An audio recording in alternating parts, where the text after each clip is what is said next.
Hey YouTube, Joeboy here. So, One Piece chapter 1113 is out. If you guys haven't checked out that chapter yet, I suggest that you do so because I will be spoiling you.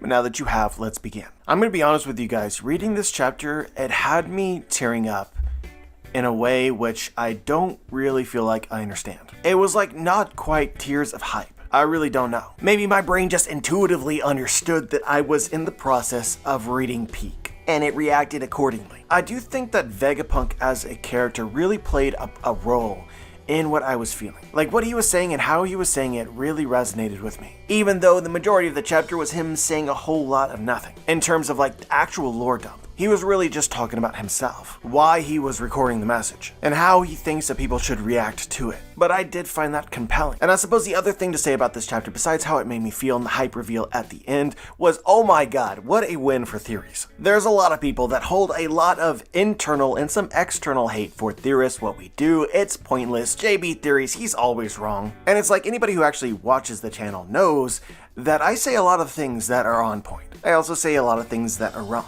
But the joy of it is to find something in the story that Oda intends as a clue to something. Not necessarily getting that right? I'm not looking for a right theory. I'm trying to find the thing in the story that Oda wants us to think about, and then I want to think about it and try to make sense of it. And when that thing later becomes important, I consider that to be a theory win. But sometimes you just are straight up right. It may not be the most common thing, but it does happen. But anyway, I'll explain this more and better in just a moment. Let's begin with a general overview of the chapter. If you just want my theory about the end, go to the 16-minute mark, something like that. This chapter began where the last one ended, with St. Marcus Mars in Punk Records, preparing to destroy the Dendemushi that he believes to be transmitting Vegapunk's message. I don't know exactly what it is, but I have to say that Mars is probably my favorite Gorosei.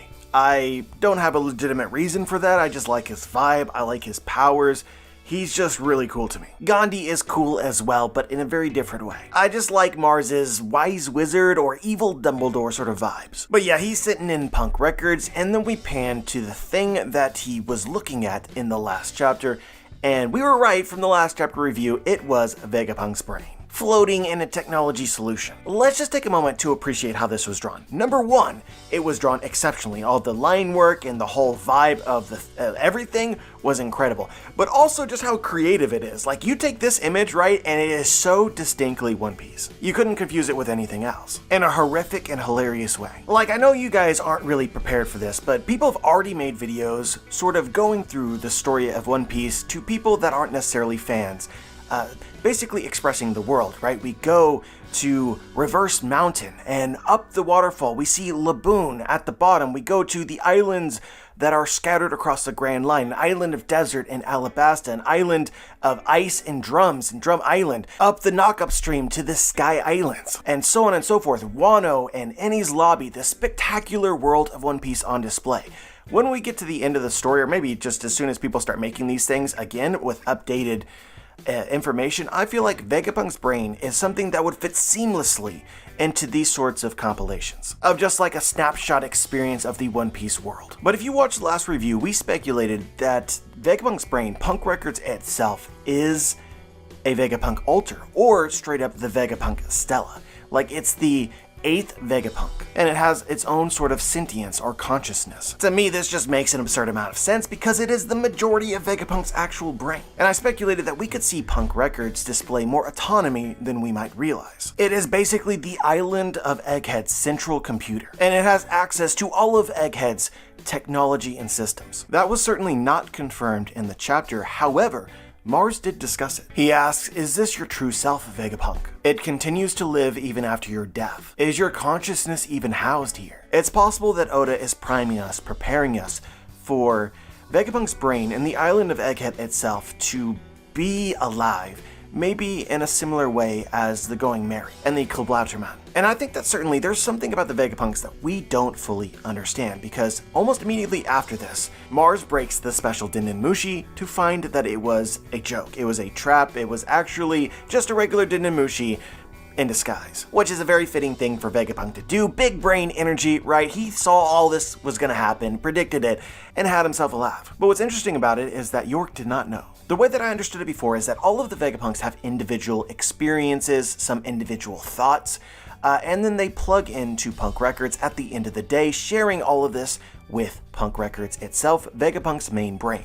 Then from there, all of the Vegapunks have all of the other Vegapunks' entire lives. But of course we know that York betrayed the other Vegapunks, so there has to be some limitations to this. Like for instance, the individual Vegapunks can choose what to share and what not to share. York did not share her betrayal with everyone else. But it doesn't make a whole lot of sense to me, for instance, for Vegapunk to have orchestrated this ploy about a special Dendenmushi and even lay a trap for it, and have one of the other Vegapunks, like York, believe it, when it's just a trap. Shouldn't all the Vegapunks have known? That itself implies that Vegapunk was aware that certain of the alters were very much capable of betraying him. Which is a fair thought, probably one that Vegapunk absolutely considered given that he named all the alters based on the 7 deadly sins. York was greed. Like most of the things that Vegapunk has created, there's flaws. So I like to think that Vegapunk's main brain is the one that's really calling the shots, determining what information is disseminated where, since it is where all of Vegapunk's knowledge is stored and gathered. So the stela that we know of Vegapunk's body is just a body, not the brain. I don't think that it's in charge, necessarily. But yeah, what was happening in the chapter, the nature of Vegapunk's life as a brain, we've talked about before how Oda has basically treated Punk Records like the future of it, like the internet. That's one of Vegapunk's dreams. Everyone connecting to this centralized brain in order to share their experiences. But I find it to be a sobering thought, honestly a little bit overwhelming, is that all of these experiences, right, these people that exist in some form on the internet, they don't die. Like guys, believe it or not, but one day I'm not gonna be here. But you can still hear my voice and listen to my thoughts. In a way, my consciousness is stored here. And I do think that it makes you question the nature of death. Like what the internet really is the underworld. It's the afterlife. We're constantly surrounded by the souls of the deceased. And this will only become more prevalent. You might be thinking to yourself, Oda didn't think about it like this. Well, we have a quote from Dr. Hiruluk, which is, a man dies when he's forgotten, but the internet always remembers. Anyway, we were talking about Vegapunk's brain. This is just something that I want you to keep in mind. Is it confirmed? No, but the door for the brain to have more autonomy is wide freaking open. But anyway, throughout the chapter, we get snapshots of people from across the world listening to Vegapunk, setting up their visual Dendenmushis, actually watching him because the message itself is imminent. 30 seconds are left at the beginning of the chapter. Then as the message truly begins, we see the Gorosei going head to head with the various factions, Straw Hat allies, and such across the island. I really don't want to spend too much time talking about these fights. I thought everything flowed incredibly well, but I'm most interested in what Vegapunk was saying. I think that it's interesting that Oda basically telegraphed to us before Vegapunk started speaking that the Gorosei expect him to finish what Clover started. This is what we have been speculating as a theory channel from pretty much the moment that we learned about Vegapunk's message, that he was inspired by the Scholars of Ohara, wanted to complete their will, and basically what's going to happen here is that Vegapunk is going to finish Clover's sentence, leading up to the climactic reveal of the name of the ancient kingdom. I do still think that Vegapunk is going to drop this information, but this whole chapter recontextualizes this. Basically, I don't think that the point of Vegapunk's message is to drop the name of the ancient kingdom anymore, because he told us at the end of the chapter what everything that he was saying, what it was leading to. He gave us the conclusion before he gave us the evidence. And I just straight up love this. This is such an underrated skill for a storyteller, is to know what it is that your readers expect, and maybe still give them that information, but how you frame it can subtly change, or how you see it can be subtly different as to give basically a different experience. So we all thought that the big reveal that Vegapunk is going to drop is the existence of the ancient kingdom, and that might be a detail which is included into something that is maybe far greater and far more important. I know that a lot of people aren't going to understand, but I have to simply express how difficult it is to do this and do this well. Honestly, I feel like the talent involved here is the ability to predict how your audience is going to feel about something. Not everyone has this ability, or even if you're not predicting it, you're like feeling the story with them. So look, this is reality. I was hyped for a Vegapunk reveal about the ancient kingdom. However, there's questions about like repetitive information. What is Vegapunk going to reiterate that we already know? And if that's a lot of what Vegapunk's message is, right, the moment is less than, because we already know it. If the one new thing is the name of the ancient kingdom at the end, right, that's a whole lot of probably people feeling disappointed. So Oda's decision here to start with a conclusion that's very different than we expect makes all of the repetitive information then come off a little bit differently. And also, you can place within the information that we do know things that we don't. Because when Clover is explaining the existence of the ancient kingdom, it all serves a purpose to explain the existence of the ancient kingdom. Vegapunk, in his speech, is trying to explain why the world will flood. So he will include relevant details to justify that conclusion, which will include probably the existence of the ancient kingdom, but other things as well. Do you guys understand what I'm saying, okay? It's just masterful. I want y'all to know. And honestly, I feel like that the end of this chapter was actually written as a twist to hardcore fans. Casual fans might not have realized that Vegapunk might finish what Clover started, but hardcore fans, I feel like we kind of got it. Oda twisted that. That's what the end of this chapter was. He's like, hey, I got something for y'all. Buckle the F up. Anyway, we're getting a little bit ahead of ourselves, so I first want to talk about Vegapunk's intro to his first bomb. He says that I confess that I've committed 2 grave sins. He doesn't actually explain what these sins are, and we're left to sort of figure it out for ourselves. I think that Kuma is definitely one of them, and I think that potentially withholding information surrounding Ohara might have been the second. But really, I would need a lot of time to sit there and think about it to try and figure this out if Oda doesn't directly express this. He could also be talking about the creation of the Mother Flame. It really just depends on when Vegapunk recorded this message. We've made a theory, I'll go ahead and include it as a link in the description, that essentially this message was recorded today. So it was post Lolosia. We also know that he has had a conversation with Dragon. I also speculated that Vegapunk has actually visited Dragon already, also today, using his warping technology. Basically, Dragon is the one that is streaming this message. In that case, the creation of the Mother Flame as being a sin could make sense. This also fits in a way because we know that after Imu used the weapon, the worldwide sea levels rose by 1 meter, which seems very related to the conclusion of the chapter. So, for Vegapunk to essentially have made this after the reveal of the use of the weapon and knowledge from around the world, right, that makes a lot of sense to me. But anyway, the truth is that we don't really know. What we do know is that Vegapunk was a man that at this point in the story was living with great burdens for the things that he had done. And some of this is fitting as Vegapunk is inspired and designed around Albert Einstein, who had some of these similar sentiments later in his life. But it's interesting to think about Vegapunk as somebody who maybe in some respects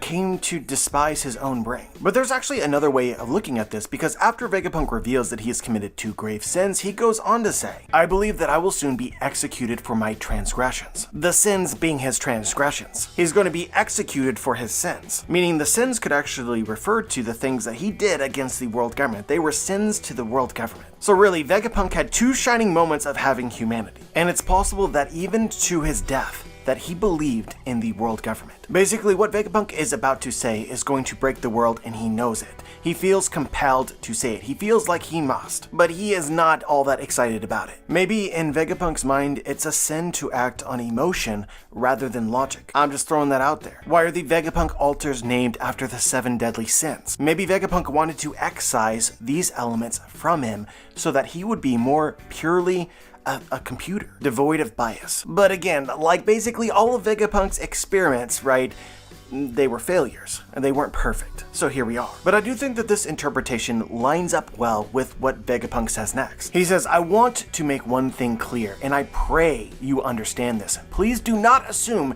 that the ones who strike me down are evil, regardless of who they seem to be. So he made this message under the assumption that he was about to be executed by the world government, meaning he doesn't want the world to see the world government as evil. So regardless of what we learn or what happens in the future, to think about Vegapunk as a revolutionary is not accurate. He goes on to say, I do not intend to discuss right and wrong here. I am not qualified to judge such things, and I do not know nearly enough about him in any case. So first off, I think that this implies that Vegapunk is aware of or speculates the existence of Emo. Clearly, Vegapunk thinks about things on a very macro scale. And regardless of the evil that the government is committing on potentially a daily basis, right, Vegapunk could see the purpose in that. And it's almost as if Vegapunk is implying that whether or not this is good or evil depends on the intent of the person at in charge, whom Vegapunk does not know. And I think that it's important that Vegapunk says that he's not qualified to discuss right or wrong, essentially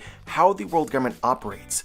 He's not qualified to say if they are doing the right thing. And frankly, this makes a lot of sense to me. Vegapunk is really results driven. When he's designing an experiment, for instance, he wants it to be perfect. I think Vegapunk would do what was necessary in order to perfect whatever it is that he intends on inventing. You can even think about, for instance, his artificial devil fruit. What went into Vegapunk acquiring the things necessary in order to create it? It could be more horrific than you realize. We've speculated that Caesar basically had to murder a ton of animals in order to create Smile. What were some of the things that Vegapunk did to Kaido, or to King, or to Blackbeard? Remember, in Punk Hazard, there's this room with a bunch of prisoners trapped in ice. That was previously Vegapunk's lab. So then, based on this context, you might understand how Vegapunk wouldn't really have an opinion about the process to create the perfect society. If the society was ultimately perfect, the ends might very well justify the means. I think that Vegapunk would agree with it. But of course, he's not qualified. He's not an expert in this particular subject. But I also think that part of this is a commentary by Oda that essentially the more that you know,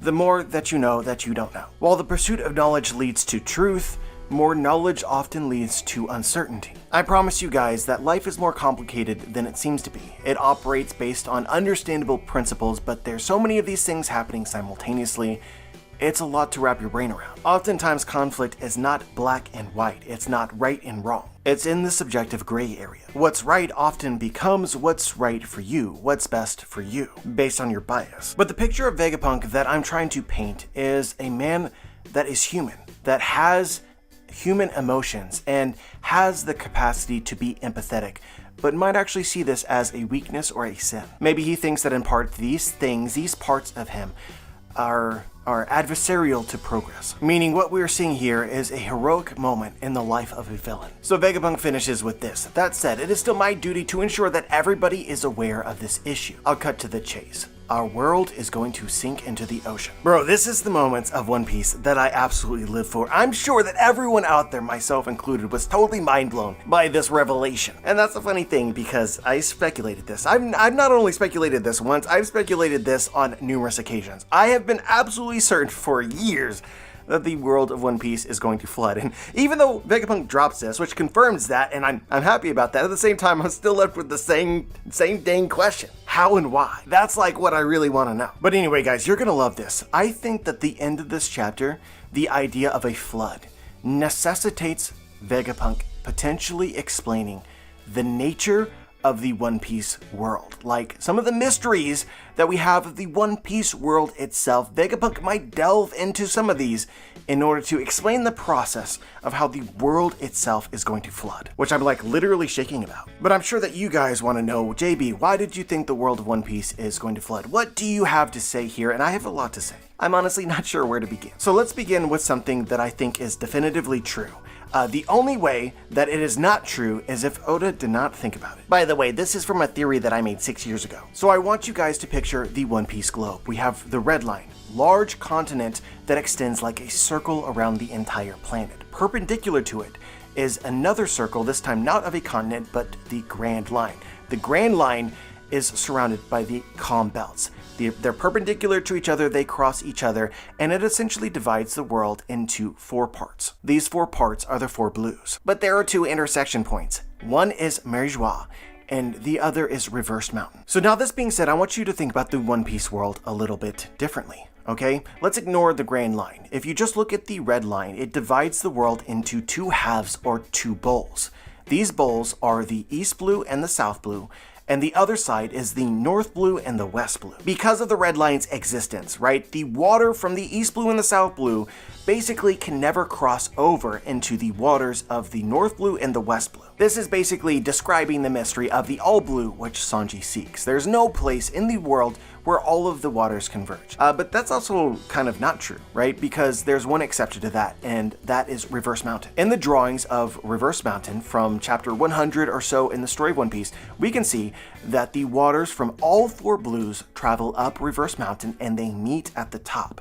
And then all of the waters from all 4 blues then travels into the water that leaves Reverse Mountain eventually arriving in the Grand Line. So it's kind of weird to think about, right? But the water of the Grand Line is actually the waters of all 4 blues. The Grand Line might literally be the all blue. But you might be wondering to yourself, well, JB, why would you say that? Because the Grand Line has waters that connect to the other blues. So it's not technically true, right? The East Blue and the South Blue are the Grand Line paradise portion of the Grand Line. The reason I say this is because of the calm belt. We know that the calm belt, which surrounds the Grand Line on either side, is a place where it is calm. The waters don't move, they don't travel. There are no currents. Guys, this is important. A ship that finds itself in the calm belt will get stranded, unless they physically paddle themselves. Meaning the calm belts, much like the red line itself, act as obstacles which prevent the travel of water. This is why the East Blue and the South Blue are considered different seas. The fish of the East Blue don't travel to that of the South Blue and vice versa. It's not one big ocean. So let's go back to Reverse Mountain. You have water from all 4 blues that is pouring into the Grand Line, but this water does not disperse itself to the East and the South Blue and the North and the West Blue. It stays within the Grand Line. You may say, well, there's a hole underneath Mary Joie, right? That was where Fishman Island is. Currents pass underneath this hole and arrive in the New World, but the New World is an extension of the Grand Line, meaning the waters that go up Reverse Mountain, go into the Grand Line, then equalize most likely between the Paradise portion of the Grand Line and the New World portion of the Grand Line. But again, this water does not go to the other blues. And at the end of the New World, what happens? Well, this water runs into the Red Line and is stopped. As far as we know, there is no way for the water of the New World to travel anywhere else. I honestly think that it is here that we're actually going to officially find the all blue. Essentially, all of the fish that happened to get caught in the current traveled over Reverse Mountain into the Grand Line, went on a journey similar to Laboon to find their way home. Ultimately, the end of the line is the end of the New World, where they get stuck and accumulate fish from every ocean. But so here's the thing, right? We're speculating that the Grand Line is filling up with water constantly from all 4 blues, but this water never actually escapes the Grand Line. So basically the Grand Line is filling up with water like a bathtub. Or maybe, as was possibly foreshadowed recently, the Grand Line is filling up with water like Wano. But if it's true that the islands of the Grand Line are actually sinking, you would expect to find some evidence for it, and I think that that evidence exists. Most directly foreshadowed in Water 7. Look guys, Water 7 is partly inspired by the city of Venice. Visually, you can obviously see that, but with Venice you have this weather phenomenon which occurs every so often known as Aqua Alta. And the One Piece equivalent of Aqua Alta is Aqua Laguna. We learned in Water 7 that every time that Aqua Laguna strikes Water 7, the city sinks a little bit more. So I think that Oda was inspired by Venice when creating Water 7. Which is interesting, because the city of Venice is also sinking, but the reasons for this are, there's multiple reasons for it. The island itself is built on marshland that is literally sinking. It literally cannot hold the weight of Venice, the city. But at the same time, the waters around the world are literally rising by about 1/8 of an inch per year, according to satellite data. So you might literally look at Venice and be like, oh, what a perfect example to illustrate how the water around the world is rising, but it's not entirely true. Venice is special because it's also sinking, so it makes the observable effect of the drowning more apparent. Likewise, I think that Water 7 is the same. It's an extreme example because it is both sinking while the waters are rising. So maybe we need a more definitive example of how the waters are actually rising, and the way to do this is to look in the past. Through Nolan and Kalgra's flashback 400 years ago, we saw the island of Jaya, specifically the house that Mont Blanc cricket was living in present day. The knock-up stream knocked half of Jaya up into the sky, and this island was split in half. But here's the thing, in the panel 400 years ago, where we see half of the house on the ledge of a cliff, the water levels were about 10 to 15 feet lower. Maybe more, I'm not a great judge. Because in the present story, when we visit this house where Mont Blanc cricket was living, it was almost basically waterfront property. But in the past, the house sat on top of a cliff. So to me, the idea of the Water 7 arc in Aqua Laguna, plus what we see here with this house in the cliff 400 years ago to now, confirms what should be the case based on the geology of the One Piece world. The Grand Line is literally filling with water. The islands there are drowning. Slowly, but it is so. But guys, real talk, I think that this is a spoiler, because as I was re-recording this video, I found something that I had missed from more recently in the story that straight up confirms this theory. At the conclusion of Wano, Oda drew the island of Wano, basically explaining how the original Wano was covered up by water. This was obviously due to rain and not rising sea levels because Wano is encased by a barrier. But in the panels, Oda happened to draw a time lapse of the rising sea level. Literally, these panels are on top of each other. There is no way that this is not intentional. Just look at it. In present day, the actual sea level would have drowned the original Wano. So the question that we should be asking is, why is this the case? And what might Oda do with it? With the reveal from Vegapunk in this chapter, I think that we can be certain that there is some mechanism which exists that Oda has most likely foreshadowed that would allow for the entire world to flood. And if you really sit down and think about it, not too many things could actually do that. So it requires us to get a little creative, thinking both in the terms of the One Piece world geology and in the terms of the One Piece story. Guys, the theory that I've held for a really long time, I think that most people will agree with me, is that the Grand Line itself was constructed. Like, the red line did not always exist. Laboon bashing his head against the red line, to me, is pretty much confirms that. It's almost as if he is saying that this shouldn't be here. But I think the same is true of the Calm Belt as well. Using technology and the powers of the One Piece world, the Grand Line was created. I have so many different thoughts pulling me in so many different directions, it's really hard to pick and choose what it is that I want to argue and speculate because many things are possible. But I just want to throw out this hypothetical, right? If it's true that the waters of the East, West, North, and South Blue are all draining into the Grand Line, then while the Grand Line's waters rise, the waters in the Blues would be lowered. Assuming that there is a static amount of water within the system, which is absolutely an assumption that you should not really be making because absolutely that does not have to be the case. But again, assuming a static amount of water across the world and the waters are flowing into the Grand Line, then there'd be less water in all the Blues. Guys, if you look at maps of what the world looked like in the past, you'll notice something really interesting. A lot of people don't know this, but right now we are living in an ice age. You like to think, well, an ice age was like 10,000 years ago, but nope, this is still technically an ice age. And that is because for the vast majority of the life of the planet Earth, polar ice caps, ice in any form, does not naturally exist. The fact that we have polar ice caps right now is a remnant of us still being in an ice age, even if it's nearing the end of it or however that works. There's a specific term which eludes me. But under normal Earth conditions with no ice caps,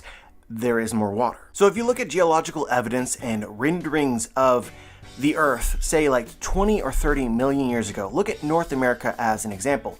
The central United States, where I currently live, was part of the ocean. Florida, the state of Florida, I'm sorry, but you're gone. This is also true in many parts of Europe. Interestingly though, this effect is far less drastic in like Africa and in Asia, just as a fun fact. It depends on the amount of coastal lowlands, how much the water rises, and such. But anyway, the point of this aside is that when water levels are lower, it actually exposes more land. So if we're speculating that the waters from all four Blues are entering the Grand Line and not being replaced, then over time, more land would become exposed in all four Blues, which is just an interesting factoid. Potentially could be motivation. But anyway, my thought is that the Red Line and the Calm Belts were created using technology. Specifically, the Calm Belts I think are most important. We don't know why the Calm Belts are calm. But given what we know about the Ancient Kingdom now, how technologically advanced they were, it's easy to believe that this phenomenon is based on technology. Technology Vegapunk might know about. Technology which might have the potential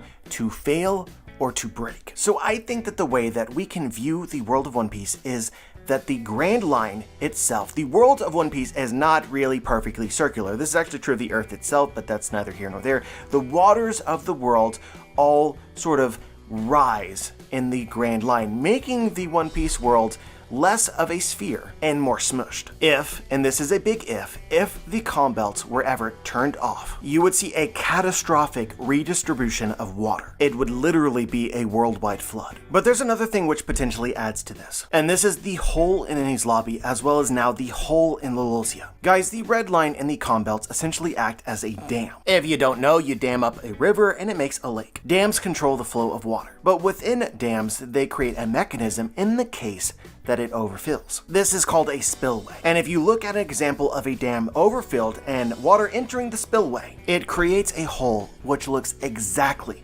like Enies Lobby. So the Grand Line filling up with water might actually explain the existence of the holes of Enies Lobby and of Lolosia. The weapon tore a hole through the surface of the planet all the way through to the other side. So think about Imu's laser, the technology that he used. It attacked Lolosia, but it actually went through the planet somewhere else.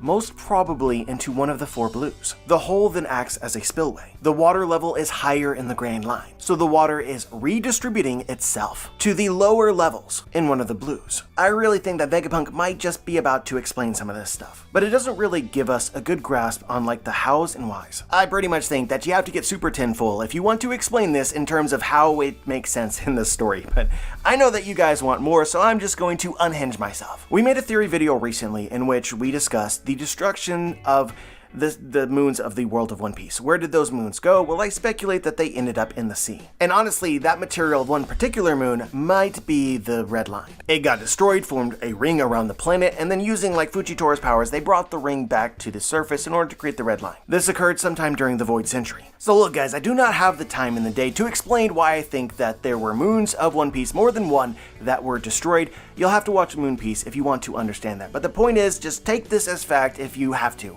that the moons were destroyed. Where did they end up? I think that they ended up in the bottom of the sea. The result of this was a catastrophic rise in sea level, drowning out islands across the entire world. And hey, maybe it was in the midst of this incredible flooding event that they decided that the creation of the Red Line would be a good idea because suddenly the world needed more land. But from this, I believe that I have created a reasonable, very justifiable rationale for why people would want the blues to be drained of water. Because the homes that they once knew were gone. The kingdoms that they once knew were gone. So to get back what was lost, they devised the creation of the Grand Line, a way to steadily reclaim their homes. The Grand Line was actually always intended to flood. And if you really think about it, some of this makes a lot of sense. Guys, the 20 kings that went on to become the Celestial Dragons, their home islands, based on what we know right now, it seems likely that all of them are located in the Grand Line. We know this for a fact with the Doflamingo family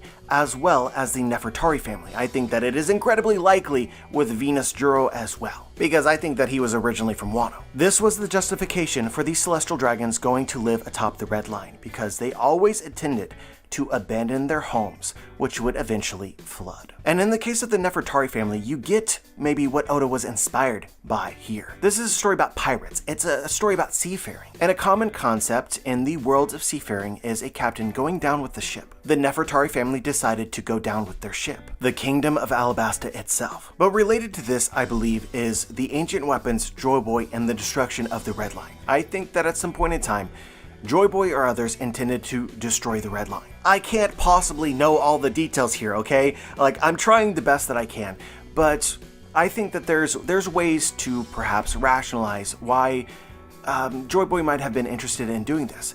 You could talk about the fishmen, right? We know that in the distant past, the fishmen actually lived on the surface. They did not live under the ocean. They were put there, or they chose to go there. And from this, you could speculate, potentially, that Fishman Island was one of the first islands in the Grand Line itself to drown. To go back to our conversation about Vegapunk, right? It's not always black and white. The world exists in shades of gray. While one people prosper, another do not. So while most of the world, the 4 blues, are trying to reclaim what was lost, they're also taking, potentially, from others that might have existed in the Grand Line. And whether good intentioned or not, this is inherently unjust. So we can look at the fishmen. We might also be potentially looking at the minks. Why do the minks live on Zou, an elephant?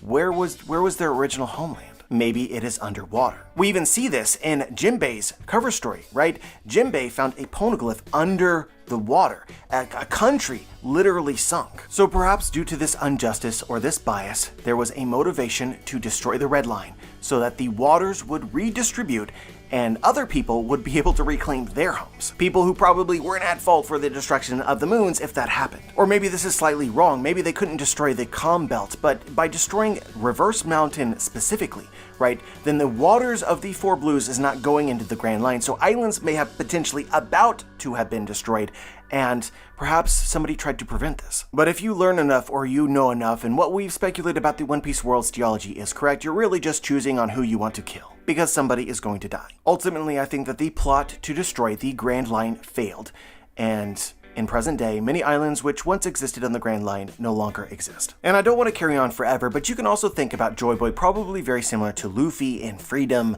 that sort of thing, right? And the Red Line and the calm belts restrict freedom. That's what they inherently do by nature. You want to be able to travel freely to any island that you want to, well, you can't do it. And that might also be good enough motivation for some. But you might have noticed up until now that we've sort of explained the One Piece world geology, but I haven't really explained why I've always thought, or for many years I've thought, that the One Piece world will flood. And the simple answer here is the Noah. But if you guys don't remember, in Fishman Island we were introduced to this ship called the Noah. The Noah, which is clearly based off of Noah's Ark from the Bible, which refers to a worldwide flood. Basically, I think that this ship's existence highly suggests that the world of One Piece will eventually flood. And I suppose that is now confirmed. But anyway, guys, that is my speculation for Vegapunk's catastrophic flood. Vegapunk is aware of some mechanism which is destined to fail. This will lead to the rising waters of the Grand Line redistributing across the world, leading to a catastrophic flood which will drown the majority of the world. But in order to explain this, he needs to explain the nature of the world, and he also needs to probably explain the existence of the ancient kingdom, technology of the past, and everything which overlaps with Clover, just given a little different context. And I think that we will know pretty soon whether I'm on point or not. But I don't want this to limit your imagination, right? I think that the Grand Line's water level rising is basically confirmed, but that doesn't mean that it's precisely the way that the world is going to flood, or that I've guessed correctly the mechanism or the reason for it. Like, for instance, note that I made an assumption. The assumption was that water is not being added to the system, but it's very possible that more water exists in the One Piece world today than existed in the past. I have a really long and technical molecular theory as to why that would be the case. It's not particularly likely. I'm just saying, as a possibility, something like this is definitely in play. Or maybe Vegapunk intends to talk about the weapon which I think that Vegapunk has essentially allowed Imu to use through the Mother Flame. I think the Mother Flame is a power source which powers Imu's weapon. But we speculated that this weapon creates a hole through the entire Earth, leading to a spillway. Perhaps Vegapunk correctly assumes that Imu will use this weapon again, perhaps use this many times. So what we don't know right now is we don't know how much water enters the Grand Line from the Four Blues. But think about Enies Lobby as an example, the hole. I think that it's likely that however much water leaves the Grand Line through this hole into one of the Four Blues is less than how much water leaves that blue to the Grand Line. Does that make sense? Essentially, based on this theory, we are speculating that one of the Four Blues, if Enies Lobby is ancient, say 800 years old, one of the Four Blues has been draining less than the other three, but it is still draining. And no, I cannot wrap my mind around how this hole might create something like the knock-up stream, but I'm just gonna throw it out there, you know, like maybe they figured out like, hey, we created this hole, it's draining water back into one of the Four Blues, we don't want that, so let's create the knock-up stream. Or Aqua Laguna. But yeah, if you create enough of these holes, enough so that the water entering the Grand Line is less than the amount of water leaving it, then also the world would flood. So just keep your mind open. Regardless of how much of this video is true or not, I will likely be wrong. Your thoughts are valid. But yeah, it feels kind of weird to like have this giant theory mode, right? We spent the last 20 minutes really on one tangent.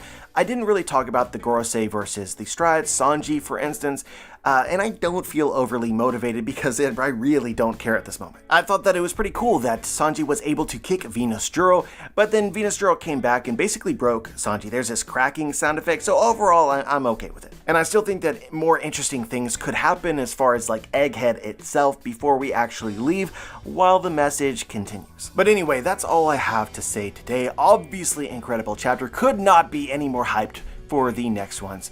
But curious as to what you guys think, whether you know something from the chapter that I might have missed, just share your thoughts. Remember to check out my book, The Booms. Link is in the description. If you guys happen to read it, please leave a review and let other people know about it. Like the video, subscribe, click the bell to be notified, join the squad, and as always guys, have a wonderful day.